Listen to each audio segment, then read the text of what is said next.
43వ సంకీర్తన కోరహు కుమారులు రాస్తున్నారు. నిన్నటి దినాన్న 42వ సంకీర్తనలోని నేపథ్యం గురించి తెలుసుకున్నాం. అందులో కొన్ని విషయాలను ధ్యానించాం. ఈరోజు 43వ సంకీర్తన ప్రియులరా, కొన్ని విషయాలు మనము ఆలోచన చేస్తే, దేవా నాకు న్యాయం తీర్చుము, భక్తి లేని జనము నా పక్షాన యజమాడుచున్నారు, కపటము కలిగి దౌర్జన్యం చేయువారి చేతిలో నుండి నీవు నన్ను విడిపించుము. నీవు నాకు దుర్గమునైన దేవుడవు, నన్ను త్రోసివేసితివేమి. నేను శత్రుబాధ చేత దుఃఖకాంతుడనై సంచరింపనేలా అని తన బాధను వ్యక్తపరుస్తున్నాడు ప్రార్థన ద్వారా. అయితే ప్రియ దేవుని బిడ్డలారా, 3వ వచనం అంటాడు కదా, నీ వెలుగును నీ సత్యమును బయలుదేరుము, అవి నాకు త్రోవ చూపించును. దేవునికి స్తోత్రం. కృంగి ఉన్న నీ జీవితంలో, నలిగిపోతున్న నీ బ్రతుకులో, వేదనకు గురి అయినటువంటి నీ జీవితానికి ఆయన ఒక మార్గదర్శిగా ఉన్నాడు. ఆయన నిన్ను బలపరిచేవాడిగా ఉన్నాడు. వినండి, కోరహు కుమారులు ఎంతో నలిగిపోయారు, ఎంతో వేదనతో దుఃఖముతో బాధలో ఉన్నారు. అయితే వినండి, తన యొక్క వంశమంతా, కోరహు కుమారుల వంశమంతా నాశనం అయిపోయింది. అందరూ చనిపోయారు. కోరహు ఏమండి, తన యొక్క బంధువర్గమంతా నాశనం అయిపోతే కోరహు కుమారులు మాత్రమే కాపాడబడ్డారు. కోరహు కుమారులు మాత్రమే రక్షణ పొందగలిగారు. కోరహు కుమారులు మాత్రమే వారు బ్రతికి బట్ట కట్టగలిగారు. కారణం ఏమిటంటే, వారు దేవుని ఆశ్రయించారు, వారు దేవుని మందిరాన్ని ఆశ్రయించారు, వారు దేవుని ప్రేమించారు. దైవజనుని నోట నుంచి వచ్చిన మాటకు వారు విధేయత చూపించారు. కనుక వారు కాపాడబడ్డారు. దేవునికి స్తోత్రం. వేడుకొనగానే దేవుడు ఏమండి కాపాడే దేవుడిగా ఉన్నాడు. వినండి, 3వ వచనములోని వెలుగును నీ సత్యమును బయలుదేరు చేయుము, నాకు త్రోవ చూపును. వెలుగు ఎవరు అనంటే, ఆది అందు వెలుగు ఉండెను. ఏమండి, ఆయనలో జీవం ఉండెను, ఆ జీవం మనుషులకు వెలుగై ఉండెను. యోహాను సువార్త ఏమండి 1వ అధ్యాయం 4వ వచనం అంటాడు కదా, ఆయనలో జీవం ఉండెను, ఆ జీవము మనుషులకు వెలుగై ఉండెను. యేసయ్య జీవము కలిగిన వాడు, యేసయ్య వెలుగై ఉన్నాడు. ఆ యేసయ్యను ఎవరైతే ఆశ్రయిస్తారో వారి జీవితంలో ఆయన వెలుగు ప్రకాశింపచేస్తాడు. కోరహు కుమారుల జీవితం చీకటిమయమైపోయింది. కోరహు కుమారుల యొక్క జీవితం అంధకారం అయిపోయింది. త్రోవ ఎటు వెళ్ళాలో తెలియని పరిస్థితి, ఎలాంటి నిర్ణయం తీసుకోవాలో తెలియని పరిస్థితిలో కోరహు కుమారులు ఉన్నప్పుడు వారు దేవుణ్ణి ఆశ్రయించగా, ప్రియులరా, వారికి వెలుగుగా దేవుడు వారి మీద వెలుగును ప్రకాశింపచేస్తున్నాడు. అంతేకాదు, ఇంకేం చేస్తున్నాడు తెలుసా, సత్యమును బయలుదేరి. ఎవరండి ఆ సత్యం అంటే, యేసు అంటాడు, నేనే మార్గము, నేనే సత్యము, నేనే జీవము. సత్యమై ఉన్న యేసయ్య ఆ జీవితంలో ప్రియులరా, అణగారిపోతున్నటువంటి కోరహు కుమారుల బ్రతుకులో సత్యాన్ని బోధించాడు, సత్యాన్ని తెలియపరిచాడు. కోరహు అసత్యములో ఉన్నాడు. వింటున్నారా? తండ్రి అసత్యములో ఉన్నాడు, తండ్రి అవిశ్వాసములో ఉన్నాడు, తండ్రి అంధకారములో ఉంటే కోరహు కుమారులు చెప్పారు, వినలేదు. వినండి, కోరహు కుమారులు ఎంత చెప్పినా వినలేదు. తండ్రి గారు, మీరు తిరుగుబాటు చేస్తున్నటువంటి వ్యక్తి సామాన్యుడు కాదు, దేవుడు నియమించిన వ్యక్తి మోషే, మనకొక మంచి మార్గదర్శిగా ఉన్నాడు. అహరోనుని దేవుడు ఏర్పాటు చేసుకున్నాడు, ఆయనను యాజకుడిగా ఏర్పాటు చేసుకున్నాడు. మనము వారికి వ్యతిరేకంగా బ్రతకూడదు, వ్యతిరేకంగా తిరుగుబాటు చేయకూడదు, అది శాపమండి అని కోరహు కుమారులు చెప్పినా తండ్రి వినలేదు. కారణం ఏంటి తెలుసా? అసత్యములో ఉన్నాడు తండ్రి. వింటున్నారా? అవివేకములో ఉన్నాడు. కొందరు చెప్పిన మాటలకు వినండి పిల్లరా, కొందరు తప్పుడు మార్గాల గుండా వెళతారు. తప్పుడు మార్గాల గుండా వెళ్ళి వారి జీవితాలను నాశనం చేసుకుంటారు. కోరహు కూడా అలాగే అసత్యంలోనికి వెళ్ళాడు, అంధకారంలోకి వెళ్ళాడు. వినండి, భూమి నెరవేర్చి ఏమండి కోరహును దాదాను అవండి అభిరాములను ఎవరిని మృంగివేసింది. వారినే కాదు ప్రియులరా, వారి కుటుంబాలతో సహా వారు నాశనం అయిపోయారు. సంఖ్యాకాండంలో మనం చూస్తాము ప్రియులరా, ఎవరిని 16వ అధ్యాయం అంతా చూస్తే వారి చరిత్ర మనకు అర్థమవుతుంది. అయితే రండి ఆలోచన చేద్దాం. ఇప్పుడు కోరాహు కుమారులు సత్యమై ఉన్న యేసయ్యను కనుగొన్నారు, సత్యమై ఉన్నటువంటి యేసు దగ్గరికి వచ్చారు. వినండి, కోరాహు కుమారులు వెలుగు దగ్గరికి వచ్చారు. ఎవరా వెలుగంటే యేసే ఆ వెలుగు ప్రియులరా. ఆయన లోకమునకు వెలుగై ఉన్నాడు ప్రియులరా. అంతేకాదు యేసయ్య దగ్గరికి వస్తే యేసయ్య మార్గాన్ని చూపిస్తాడు. యేసయ్య ఏమై ఉన్నాడంటే ఆయనే మార్గమై ఉన్నాడు. చీకటిలోకి వెళ్ళిపోతున్న తన జీవితాలను, అంధకారంలోకి వెళ్ళిపోతున్న వారి బ్రతుకులను తిరిగి ఏమండి సత్య మార్గములో గుండా నడిపిస్తున్నాడు, జీవ మార్గానికి నడిపించాడు. అంతేకాదు ప్రియులరా, దేవుని యొద్దకు నడిపించింది ఈ మార్గం. వినండి, ఆయన సత్యము బయలుదేరి వచ్చింది, ఆయనకు త్రోవను చూపించింది. కోరాహు కుమారులకు త్రోవ చూపించగా వారు దేవుని మందిరానికి వచ్చి చేరుకున్నారు. అంటాడు కదా, అవి నాకు త్రోవ చూపును, అవి నీ పరిశుద్ధ పర్వతమునకు, నీ నివాస స్థలమునకు నన్ను తోడుకొని వచ్చును. దేవునికి స్తోత్రం. ఎక్కడికి వచ్చారు ఇప్పుడు కోరాహు కుమారులంటే? పరిశుద్ధ పర్వతం, దేవుని సన్నిధి, దేవుని ప్రసన్నత నిలిచి ఉండే సన్నిధి, దేవుని వెలుగు వచ్చే సన్నిధి, దేవుని బలిపీఠము దగ్గరికి వారు చేరుకోగలిగారు ప్రియులరా. ఏమండి, దేవుని యొద్దకు వారు వచ్చి చేరుకున్నారు. అప్పుడు ఏం జరుగుతుంది వీరికనంటే 4-5 వచనాలు చూస్తే వారి దుఃఖమంతా తొలగిపోతుంది, వారి బాధలన్నీ తొలగిపోతాయి. దేవుని సన్నిధిలో నీ కన్నీళ్లు తొడవబడతాయి, దేవుని సన్నిధిలో నీ హృదయ వాంఛలు తీర్చబడతాయి, దేవుని సన్నిధిలో నీ కన్నీరు తుడిచిందే కాదు ప్రియులరా, నిన్ను బాగు చేస్తాడు, నిన్ను ఆశీర్వదిస్తాడు, కోల్పోయినవన్నీ తిరిగి నీకు అనుగ్రహిస్తాడు. అదే పొందుకుంటున్నారు. 4వ చరణాన్ని మనం చూస్తే, అప్పుడు నేను దేవుని బలిపీఠమునొద్దకు నాకు ఆనంద సంతోషములు కలుగు చేయు దేవుని యొద్దకు చేరదను. దేవా, నా దేవా, సితారా వాయించుచు నీకు కృతజ్ఞతాస్తుతులు చెల్లించదను. దేవునికి స్తోత్రం. ఓ, నా బ్రతుకును కాపాడాడు, నా జీవితాన్ని నిలబెట్టాడు, మరలా నాకు మరొక రోజునిచ్చాడు, నా ఆయుష్ను పొడిగించాడు. ఎంత గొప్ప దేవుడు అయ్యా.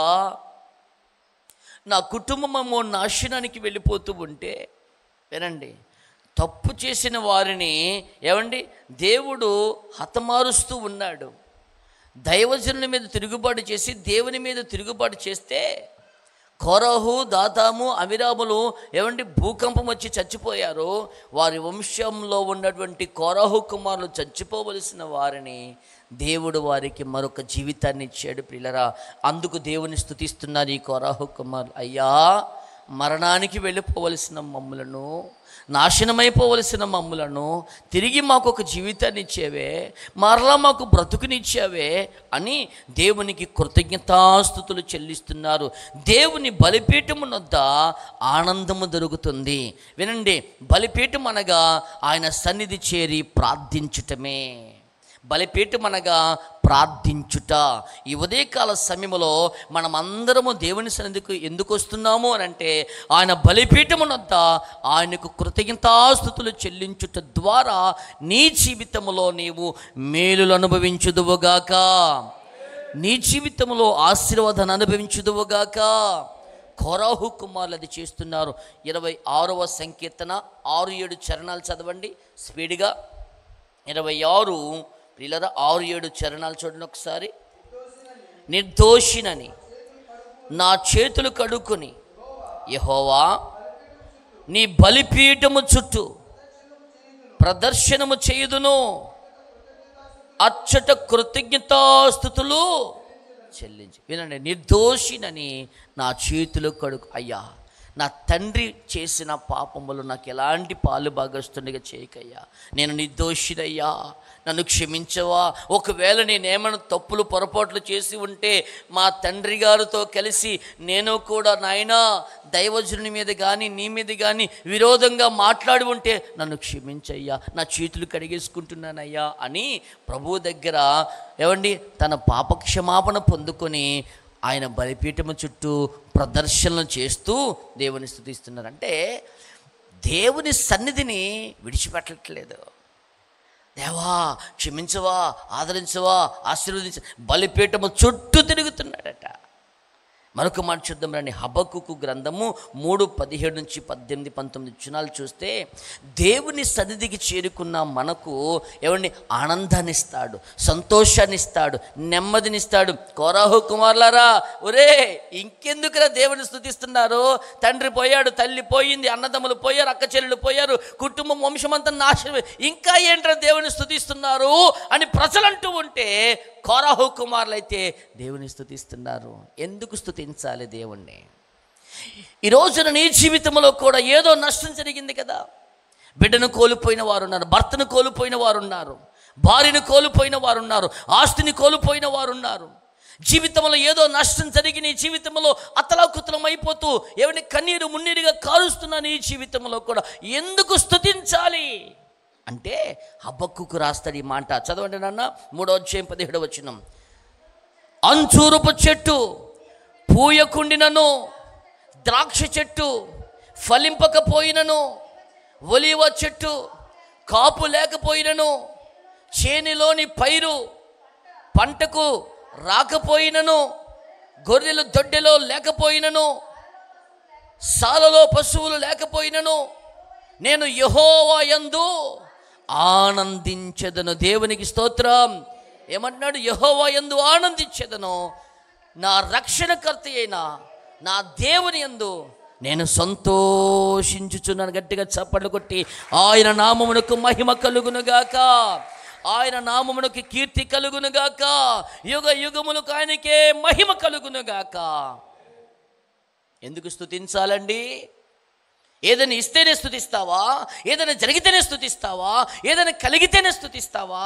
హబక్కుకుని చూసి నేర్చుకుందాం మనం ఈ రోజున. కోరాహు కుమారులను చూసి నేర్చుకుందాం ఎందుకు స్తుతించాలో. ఏదైనా కలిగితే స్తుతిస్తావు నువ్వు. అయితే అంజూరపు చెట్లున్నాయి, అవి పోతకు రాకపోయినా కాయకపోయినా నేను దేవుని స్తుతిస్తాను. నాకు పెద్ద సాలుంది, అందులో గొర్రెలు లేకపోయినా, దొడ్డిలో గొర్రెలు లేకపోయినా నేను దేవుని స్తుతిస్తాను. నాకు పెద్ద పొలం ఉంది, అది చేను లేకపోయినా, అది పంటకపోయినా, చీడ పురుగులు పట్టేసి నాశనం అయిపోయినా నా దేవుని నేను స్తుతిస్తాను. నేను దేవుని యందు ఆనందిస్తున్నాను, ఆస్తిని బట్టి కాదు.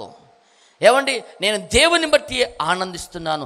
ఏదో నాకు ఇచ్చాడని కాదు, నేను దేవుని బట్టి సంతోషిస్తున్నాను.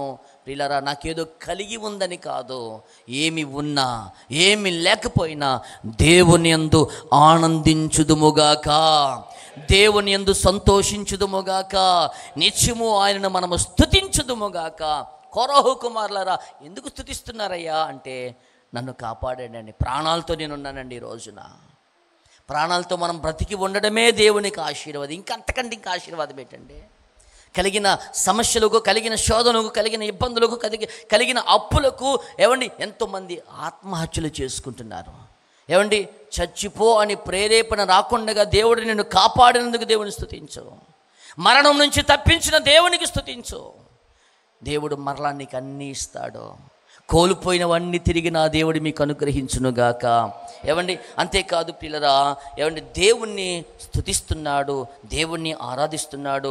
5వ చరణం కూడా చూడండి, అంటాడు కదా, ఏమండి, నా ప్రాణమా, కీర్తన 43 5వ చరణం, నా ప్రాణమా నువ్వెందుకు కృంగిపోతున్నావు? నాలో నువ్వెందుకు తొందరపడుతున్నావు? దేవుని యందు నిరీక్షణ ఉంచు. ఆయన నా రక్షణకర్త, నా దేవుడు, ఇంకను నేను ఆయనను స్తుతిస్తాను. ఇంకా ఏముందని స్తుతిస్తావు? ఎవరున్నారని స్తుతిస్తావు? ఎందుకు ఈ మాట అంటున్నాడు తెలుసా? నా ప్రాణమా, నాలో నువ్వెందుకు తొందరపడుతున్నావు అంటే, ఒరే ఒరే ఒరే చచ్చిపోరా. తండ్రి పోయాడు, తల్లి పోయింది, బంధువులందరూ పోయారు, మీ కుటుంబం, మీ వంశమంతా కూడా భూకంపం వచ్చి నాశనం అయిపోయింది కదరా. ఎందుకు బ్రతుకుతున్నావు? వీధిలోకి వెళ్తే, ఒరే వీడి బాబు తిరుగుబాటు చేసి చచ్చిపోయాడురా. వీధిలోకి వెళ్తే, రోడ్డు మీదకి వెళ్తే, ఇదిగో కోరాహు కుమారులు వెళ్ళే కోరాహు కుమారులు వెళ్ళే శాపాన్ని అనుభవించి వాడు బాబు చచ్చిపోయాడు, ఈడే వెళ్ళే. ఈ మాటలు మాట్లాడుతుంటే ఎవరైనా బతకాలనుకుంటాడా? అందరూ నిందిస్తూ ఉంటే, నిందలు మోపుతూ ఉంటే, శత్రువులందరూ కూడా నీ మీద తిరగబడి చేస్తుంటే బతకాలంటుందా? మనసులో అనిపిస్తుంది, ఎందుకు బ్రతకాలి, నేను ఎందుకు జీవించాలి, చచ్చిపోతే పర్వాలేదు కదా, నా తండ్రి చచ్చిపోయాడు, మా బంధువులందరూ చచ్చిపోయారు, ఇక నేను బతికుండి ఏం చేస్తాను అని అనుకోకుండా, చచ్చిపోవాలని ప్రేరణ కలుగుతున్నా, చచ్చిపోవాలనేటువంటి మనసులో ఆందోళన కలుగుతున్నా ప్రభు సన్నిధిలో మోకరించి అడుగుతున్నాడు, నా ప్రాణమా, తన ప్రాణంతో చెప్తున్నాడు, నా ప్రాణమా నీవేళ కృంగి ఉన్నావో, నాలో నీవేళ తొందరపడుచున్నావో. దేవుడున్నాడు, దేవుడు చూస్తున్నాడు. నాలో నువ్వెందుకు తొందరపడుచున్నావు? దేవుని యందు నిరీక్షణ ఉంచు.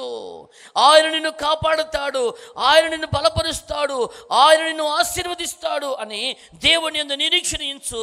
నా రక్షణకర్త అయిన దేవుని ఇంకనూ నేను స్తుతించెదను.